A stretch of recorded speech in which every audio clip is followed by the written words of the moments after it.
turning our eyes abroad, because we're going to our neighbor country, Denmark, lovely Denmark, where they do have an implementation council working in a very special, efficient way.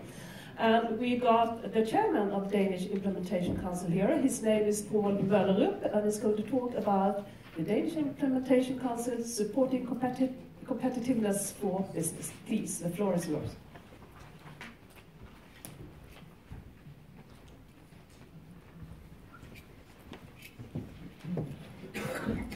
Thank you very much, and thank you so much for the invitation to come here and speak. It's a great pleasure for me to be able to present the Danish experiences of the Danish Implementation Council that has been in existence for a year and a half almost, but we've only really been working for a year because, as you can imagine, with anything like that, it takes a little time to set it up and to get it going.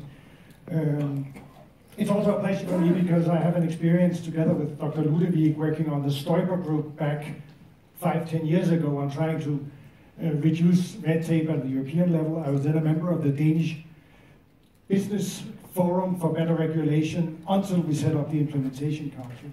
So in the Danish experience now, we actually have a business forum that looks at national legislation and how to reduce burdens there, and we have an Implementation Council that looks at the EU part of it, so that together we cover the entire body of legislation. Now, what the government decided to do when it came into power was to set up a very strong framework to deal with EU implementation. And at the heart of that framework is an implementation committee consisting of 8 ministers, headed by the now Minister of Employment, former Minister of Business, Troels Lund Poulsen, who is a very strong champion when it comes to making sure that implementation of EU regulations do not impede the competitiveness of Danish companies. And therefore, at the foundation of all this work is a group of 8 ministers who feel very strongly about wanting to improve the way we implement EU regulations and in Denmark. Now, they decided to set up an implementation council that consists of 15 members, and we are representatives from business organizations, from the social partners, 1 representative from the Danish Consumer Organization, and 3 independent experts, one being an old hand in Brussels, Paul Christoffersen, who used to run the Danish representation. He used to be well, he's done everything, including in the council. We've got a former minister on it, and we've got a professor of political science who works specifically on EU issues, so that we get a broader perspective in the council. And the work of our council is really to advise the government on how we implement EU legislation in Denmark. The government also issued 5 guiding principles on how to implement EU legislation in Denmark, and I'll get back to that because those 5 principles are really interesting because they are a political statement. They are not a legal statement. So it's a political objective, and then that has to be transposed into how to deal with it in the legislation. And the government also introduced a quantitative target on net reduction of admin burdens of 4 billion kroner to 2020 and 6 billion to 2025. So whether the number is high or low, that can be revised on time, but the idea of having a quantitative target certainly focuses your mind on the job at hand. And unfortunately, I could say, but maybe you could say fortunately, the ministers have looked to us at the Implementation Council and said, hey, you guys should probably deliver most. So we certainly feel the pressure. The purpose is to improve competitiveness of Danish companies. We don't want a position where Danish businesses put at a disadvantage due to the way we implement the EU rules. We want to ensure transparency, and this comes back to the heart of the matter, and I'll probably get back to this a couple of times. The default is to avoid over-implementation, but it is absolutely all right for the government to over-implement as long as they're open and transparent about it. Because it's not our job to mess around in their policy objectives. We leave that to the politicians. But if the politicians decide to go further than is needed, then they have to be open and transparent about it, and we're allowed to give our comments to it. But we're not the politicians, we just advise them. I think that's very important. And that also goes to the heart of highlighting the political focus. I think it's really important that when 8 ministers get together once a month to discuss substantial issues of EU implementation in Danish legislation, that sends a very strong signal to the civil servant and to the rest of society that this is something the government cares strongly about, and maybe we should all try to pull in the same direction. Now I'll get back to the point of Mr. Timmermans right away, and this is one of my main points when talking. Gold plating is not an EU problem, it's a national problem. Otherwise it wouldn't be gold plating. Think of the definition. It is when you go beyond. So if gold plating is a national problem, maybe we should face it as a national problem. I think I will go even further without being a politician and say that the blame Brussels is very much an issue of perception of them and us. So I spent a lot of time in Denmark saying that, hey, we're part of us. Yeah, we are part of the EU. We are part of the decision-making process in Brussels and Strasbourg and wherever it goes on. And therefore we can't just blame Brussels because we are Brussels.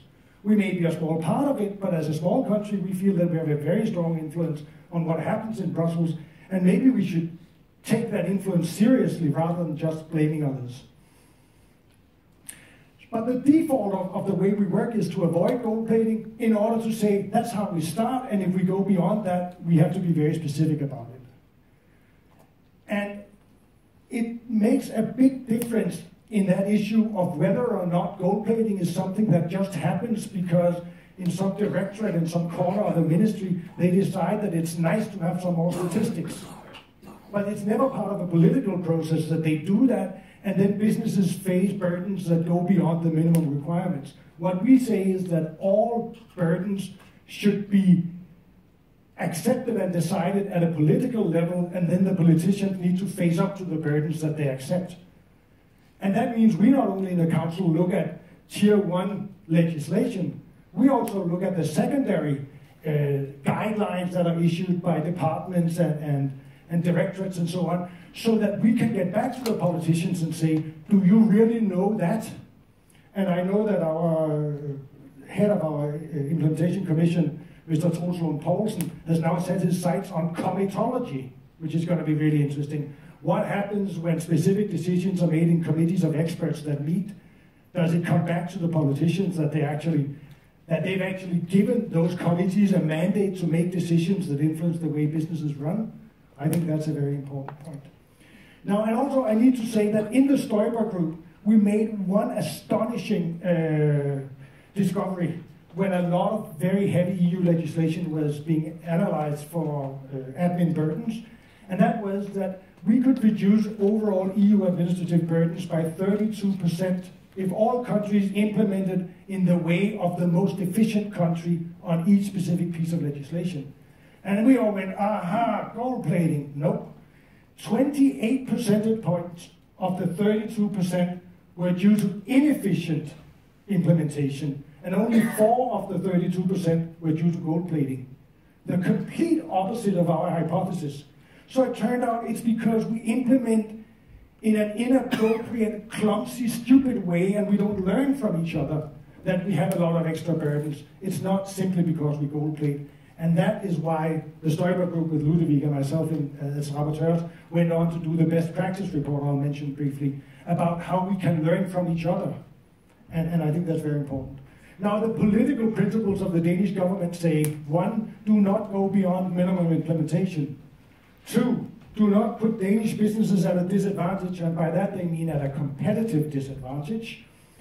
3, use flexibility for small or micro enterprises, use it. If there are opt-outs and options that can ease the burdens, use them. 4, when implementing, look for alternatives to regulation. That feeds very much into the sort of nudge agenda. It's the idea of saying, can we make incentives? So if we digitize a process, can we say to businesses, if you use a digital platform, then you will get your results back first, or then you will pay a lesser fee, or then. Then we can do it in ways that don't have to make strict rules, but that try to incentivize the way things are done. And number 5, do not come into force before transposition deadline, because we found very often that the quicker we implement, the shorter is the time for businesses to adjust to the new regime.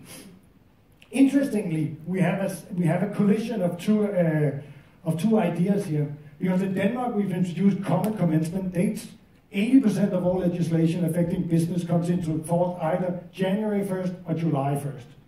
It's a very sensible principle that has to do with the way businesses then know when to adjust. But on the other hand, if you have a piece of EU legislation that has to come into force on March 22nd, do we then have to implement it on January 1st in order to follow the one principle? Then we're not following the other, and we might be to the detriment of businesses. So you always have to make choices, and we always have to discuss what the implications are of these choices. We have 3 tasks in the Implementation Council that we've been given by government. One is proactive political lobbying. We're being asked to identify areas where Danish ministers need to travel to Brussels early in order to make sure that ideas or objectives that are apparent to Danish businesses are entered into that debate even before a proposal is tabled, even before a roadmap is decided, even before a green paper is published. So this is really the idea that the Danish government wants us to tell them that each individual minister needs to travel to Brussels more often to deal with issues that are important to their portfolio. The second is we have to look at the transposition of EU legislation into national law. In the old days, that would have been a big task of 130 pieces of legislation a year. Now we are down to 23, so it's a bit easier. But whenever a new legislation is published by EU, within 4 weeks, the relevant authority in Denmark has to produce an implementation plan that they send to us. And we scrutinize that, and we comment on it, and we give suggestions for how they can improve it, and we send it back with a copy to the ministry and to the commission of the 8 ministers, so that we can try and help improve the way it's transposed into national legislation from the very beginning.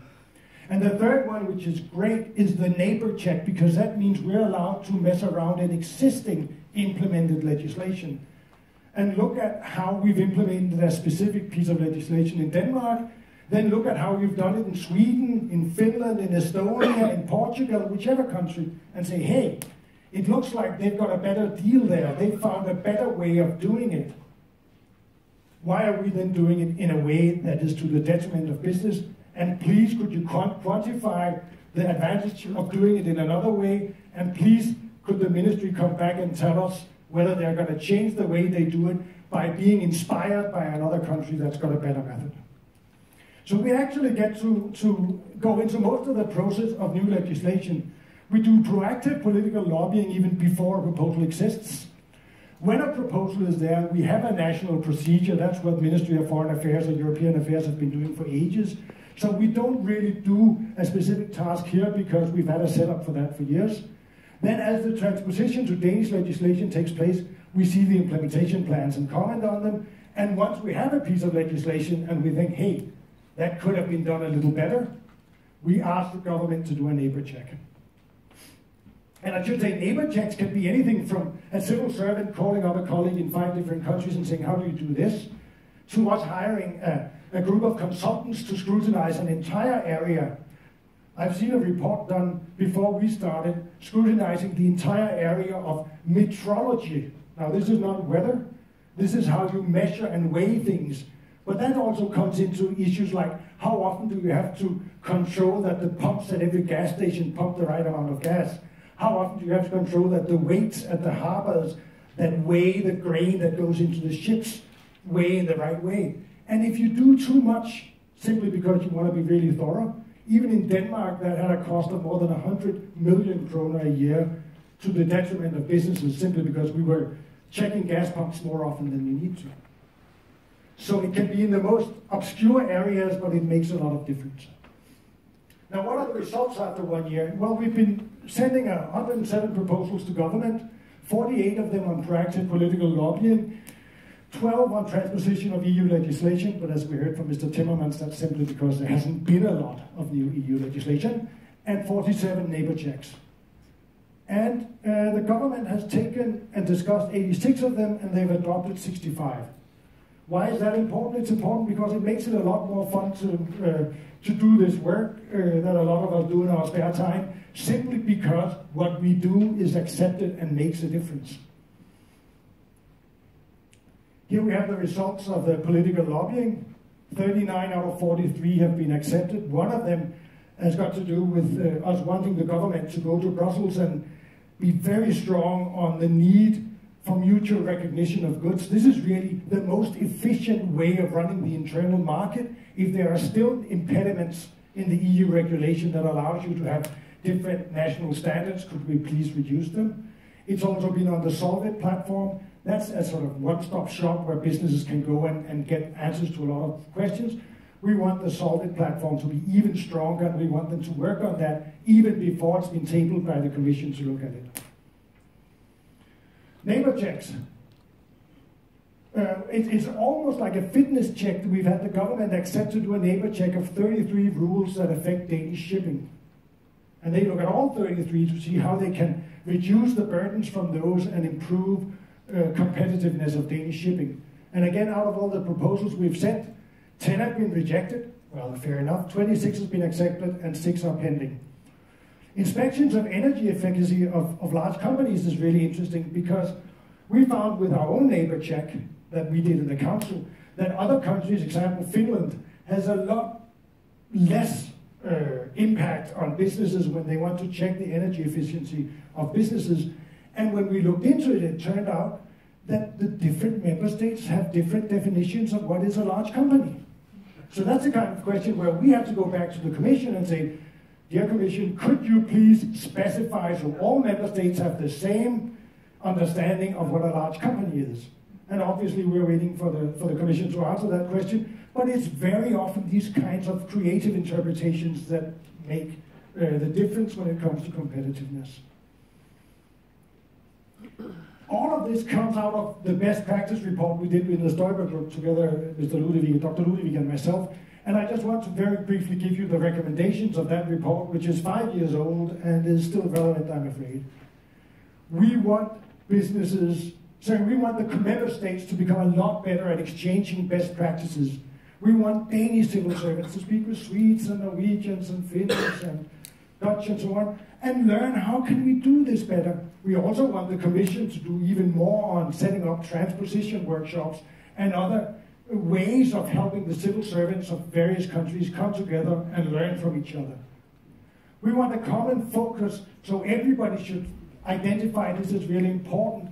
We want a very good national setup. In Denmark, there's a very stringent rules for how all legislation that affects business with more than a certain amount have to go through very deep scrutiny. They have to do a standard cost model calculation and so on.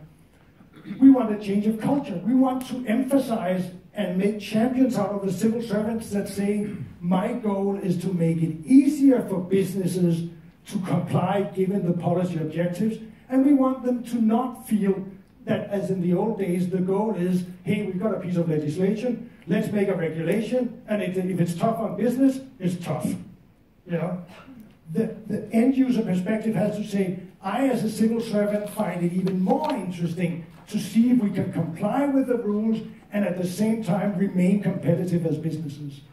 And then we want a setup that makes sure that government has this as a priority. We now have our implementation commission of 8 ministers, but it could also, as in Germany, be located in the Prime Minister's office, and so on and so forth. Make sure that everyone in government knows that this is a priority. Then you need also a very important point. You need to look at perceived burdens. We haven't talked about them today. Perceived burdens are those you can't measure that everybody talks about. I was the rapporteur in the Stoiber group on statistics. Believe me, statistics is one big perceived burden. Everybody complains about how much they have to report to the statistical authorities. When you measure it, it's not very big in hours, but when you look at how irritating it is for businesses, it's huge. So we need to address perceived burdens. Again, we need to set targets. Targets help. What gets measured gets managed. You need targets. We need to avoid gold plating. We need to use existing exemptions, for example, for micro enterprises. And again, I completely agree with the minister. We need e-government and digital solutions. It's so important because it makes so many things easier. And I think very much this has to do with government building up a competence on e-government. Because I've seen clever e-government solutions, and I've seen really, really stupid e-government solutions. So there has to be a filter on this, and the very good ones are just excellent. Risk-based approaches, please, and this is particularly for those government agencies that do inspections. Don't get tunnel vision. Start from the premise that 99% of businesses, 99.9, they just want to do the right thing. They want to comply. So don't start from the starting point. They're all trying to avoid taxes. They're all trying to avoid health and safety regulations. Start from the point they all want to do the right thing. And if you have a risk-based approach, what it means is that those who have been the sinners once, you'll inspect again and again.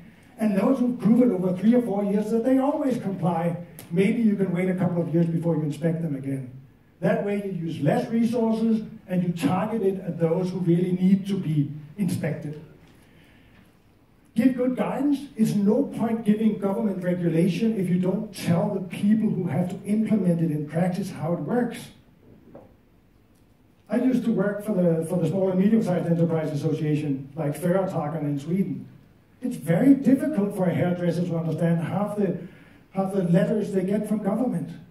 Look at how you target it to those people who actually have to implement it. Try to look at it from their perspective. And then in the end, I'd say use a checklist, because in the Stoiber group, we published a checklist and it's still relevant. Thank you very much. If you want to know more about our work, we are at the implementeringsrådet.dk. Thank you so much, Paul. We'll come back to the implementation council and what we can learn from that later. So please be seated, and I'm going to ask the next speaker to come up, because now we're going to have a practical example. We're going to listen to the effects of the REFIT platform proposal and recommendation that regards reduced burden of proof, intra-community trade, and that sounds very, very difficult, but it's all about VAT, right? And the one who's going to present this to us, her name is Lena Odelberg, and she is the head of VAT within the Volvo Group. Lena, the floor is yours. Thank you very much.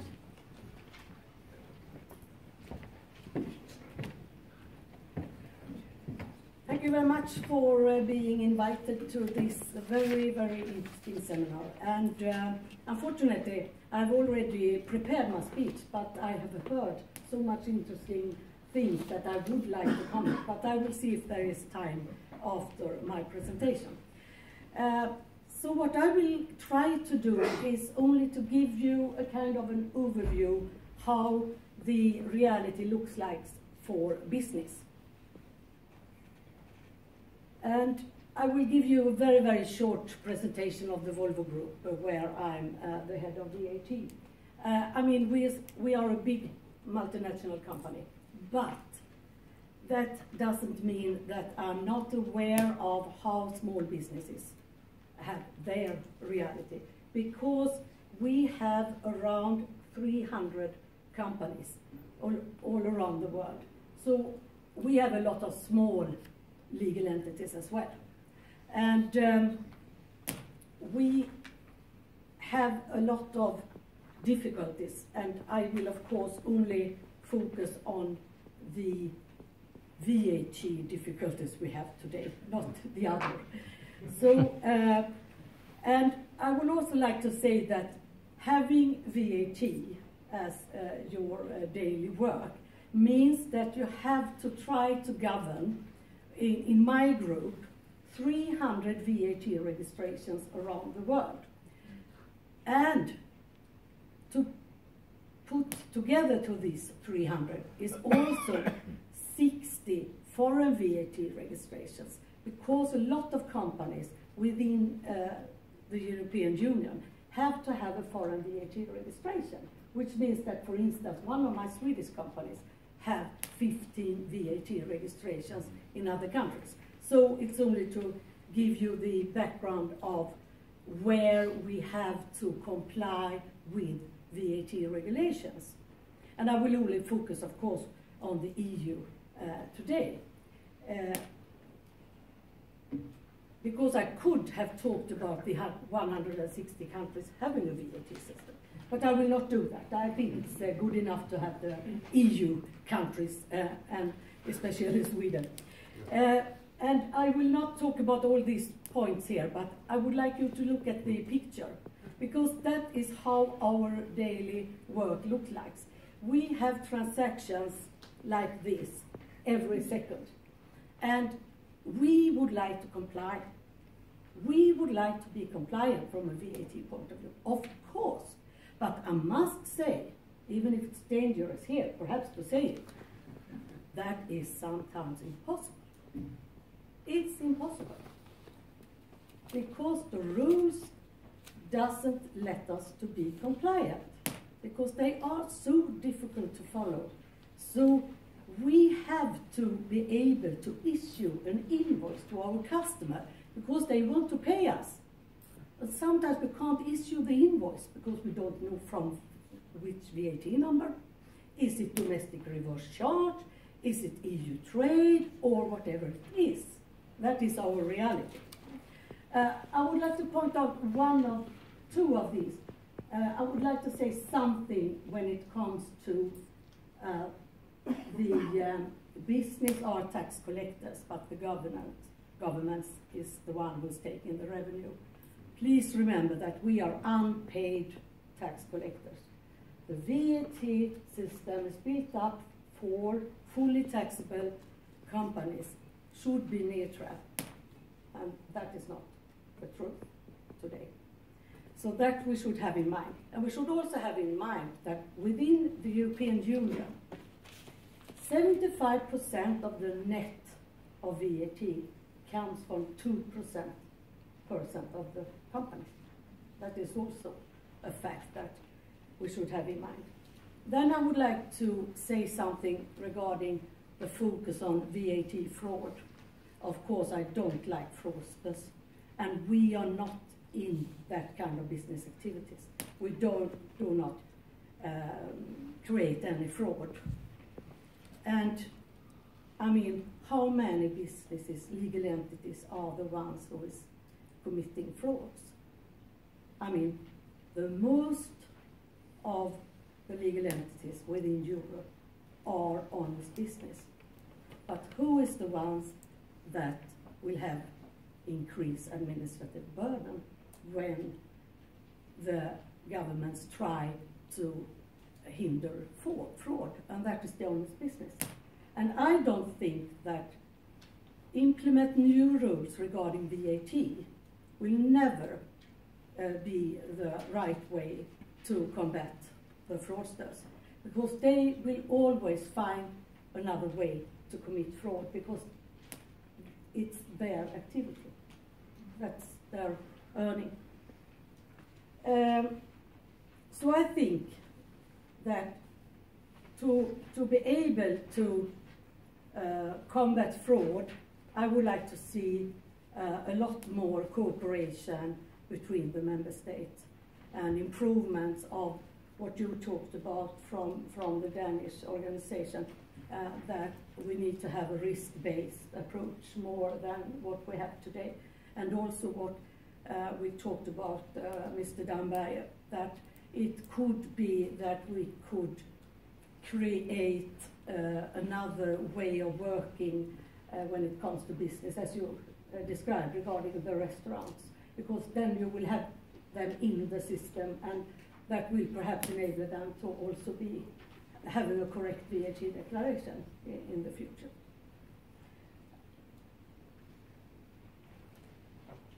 And then I would also like only to say that having around 10 million business transactions each year, a lot of different organizations or departments or companies in the Volvo Group has to be involved. And it seems that to be able to be compliant, we need to have all these different departments being almost a VAT expert to enable a proper invoice or something like that. And if we talk about then proof of delivery, that is my aim here to talk about, then we have to remember that of these 10 million transactions, a lot of them, almost 70 to 80%, is intra-group transactions. And that is also the picture if you look at a lot of companies within the European Union. And if we then talk about proof of delivery, why is there a need that we should have evidence of sending goods to our companies within the group? I mean, you can also say, why should we have evidence when having a long-lasting relationship with a supplier or a customer, having for 20 years or something like that? Why should we prove every and each delivery? I mean, what? I don't really understand. What is the government doing with this evidence? I don't know. So that's one of my questions. But I'm very pleased that, of course, that there is a possibility to talk about this today. And I would also like to inform you that when it comes to deliveries and our logistical flows within our group, and I think I'm speaking for a lot of companies, we have as the first aim environmental care. That is, of course, what we really would like to achieve, even though we are truck producers. I mean, but also there we have a lot of environmental care if you talk to other departments. And then, of course, we would like to be as efficient as possible. That is also the goal, because we need to have our parts delivered fast, and our customer would like to have their products fast. And what we have seen during the last 5, 6, 7 years, we have seen that a lot of countries coming up with national legislation, national rules for having a specific evidence of intra-community supply. And I've taken some countries, I'm sorry for Germany and Hungary here. So, but I must do that, because that is the reality. And that is, of course, giving us a lot of obstacles every day, because we have to fulfill it for all countries. And also our suppliers, we create problems for our suppliers, because we would like to look at the environmental care and the cost and so on. And that's why we, for instance, have a lot of pickups, and we have a lot of logistical hubs in Europe. And that is almost impossible to handle if you then should have this evidence for all transports.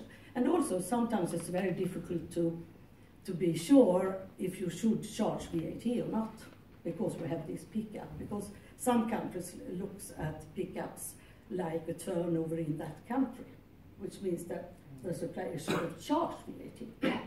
And then we have to refund it. But so of course.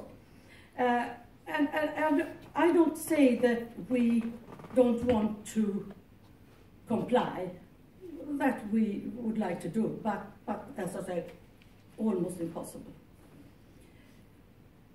And a lot of work has been done in this work. I'm a member of the expert group in the European Commission. And we have tried also to put forward proposals. We have been at the VAT committee, and they listen to us, and they say, we can't come up with a common decision, but we agree. It's an important issue. And then we have the VAT action plan that we have seen the Commission have a kind of short-term plan. And therefore, I must say, I'm very pleased today to see that we have this opinion from the REFIT platform, and also that the Commission's work is in the Commission's work plan. So it's very much welcomed from, I think, not only from my business, but from all kind of business. And one of the realities when I say it's very good that we have this proposal with 2 non-contradictory evidence is that normally we have in our business reality, we don't pay if we don't have a correct invoice with the VAT number. And then, of course, the goods are delivered. So payment and VAT number, for us, that's good enough.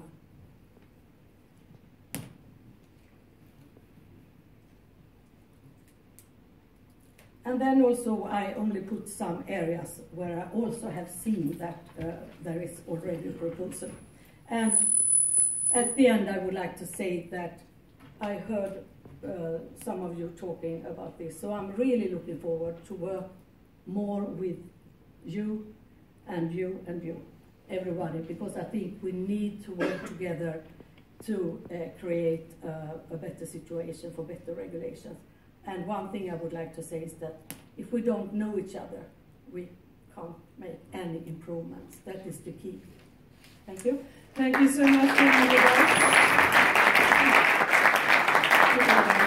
I tell you, I was once selling a Swedish horse at a German auction to an American buyer who wanted to keep the horse in training in Europe.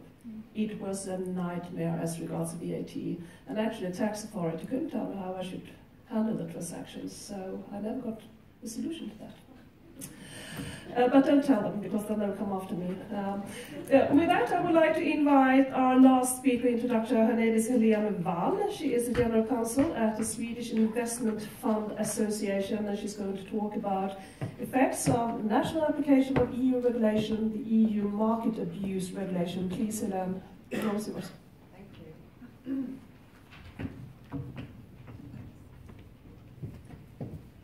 Hello everyone, nice to be here.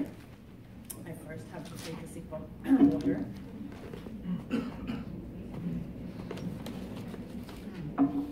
Yes, I'm here to speak very briefly on the subject of effects of national application of EU regulations.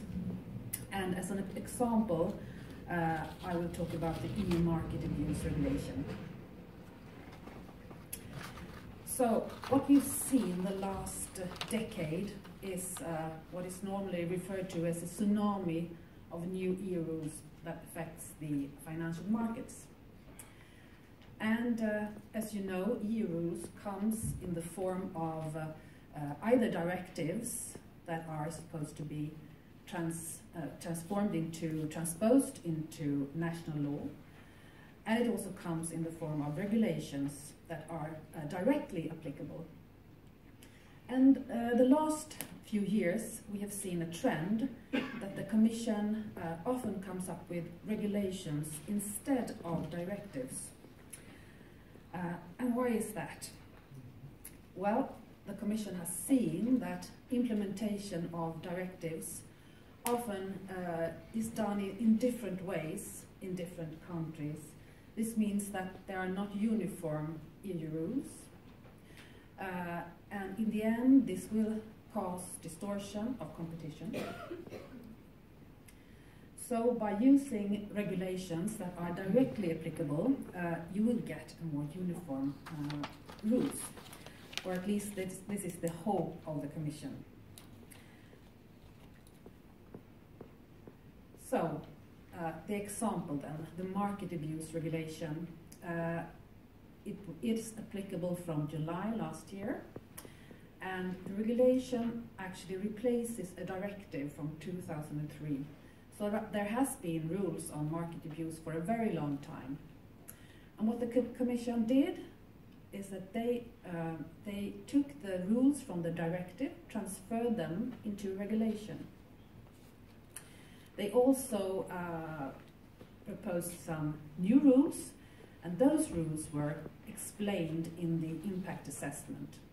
But many of the rules were simply copied from the directive to the regulation. And why is that? Well, here the Commission is very clear, so we can read from the recitals of this regulation. And it says, it is necessary to adopt a regulation establishing a more uniform interpretation. And this should ensure uniform conditions by preventing diverging national requirements. It should also reduce regulatory complexity and firms' compliance costs. And last, contribute to eliminating distortions of competition. This sounds quite good, I think.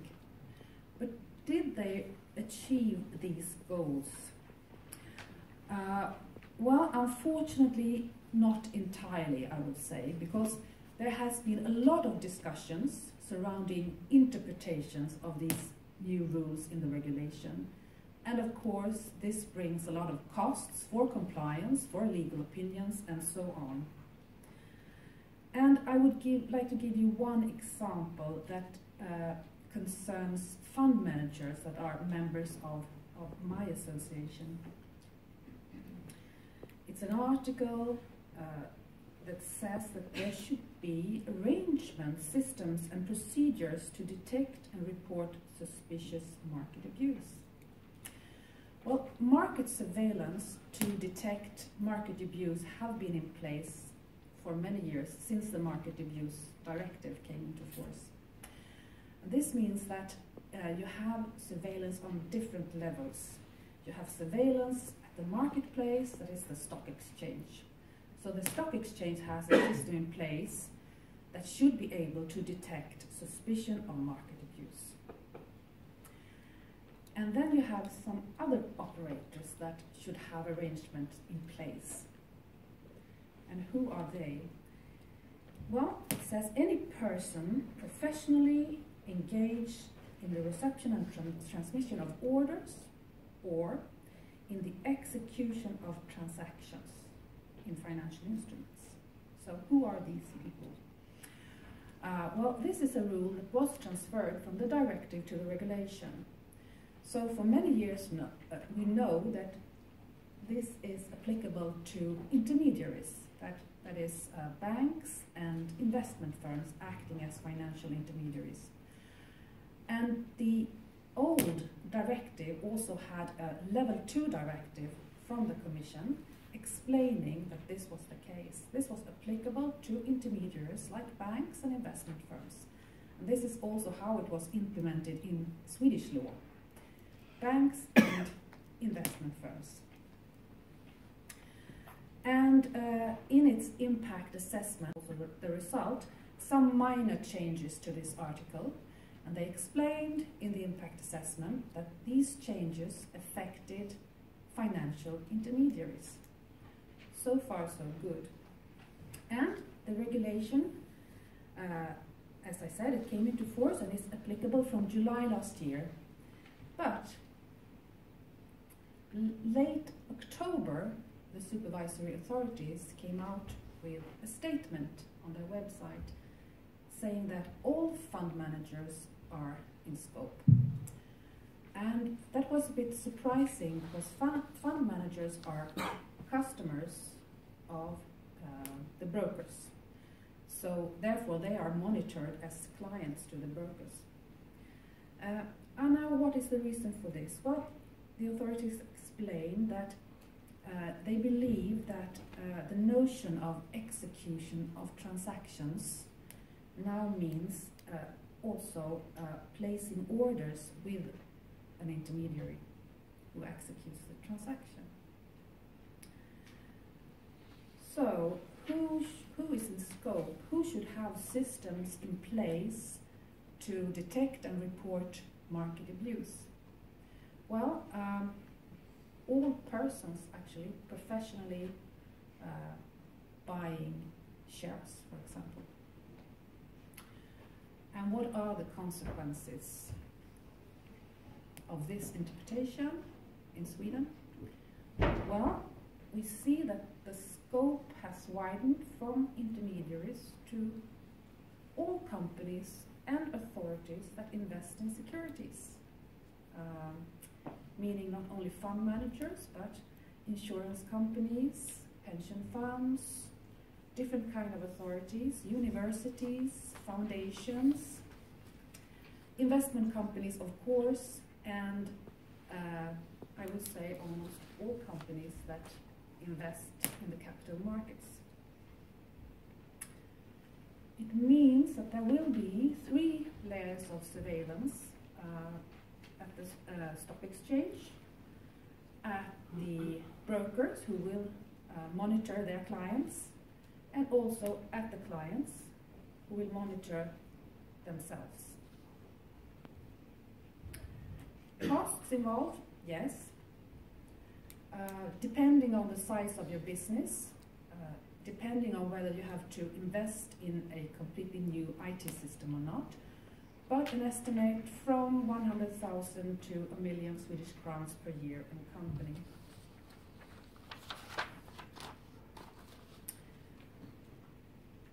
My conclusions.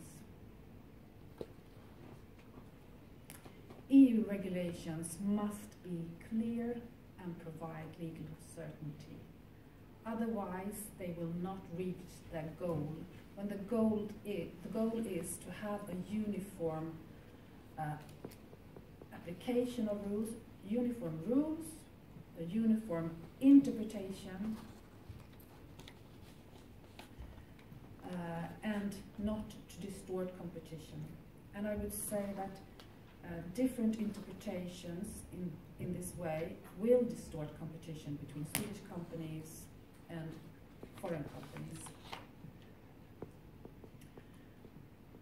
I would also urge that there is prudency when interpreting EU regulations in order for the regulations to reach their goal of uniform rules. And when in doubt, ensure correlation on EU level. When an interpretation is being very much criticized and discussed, why not contact the EU institutions and ensure that there is correlation on EU level? We have the Commission for once, we also have European supervisory authorities that could address such issues. Thank you.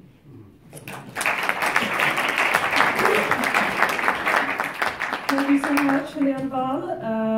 Yeah, I think I'll let you go down, so I'll let the panelists to comment on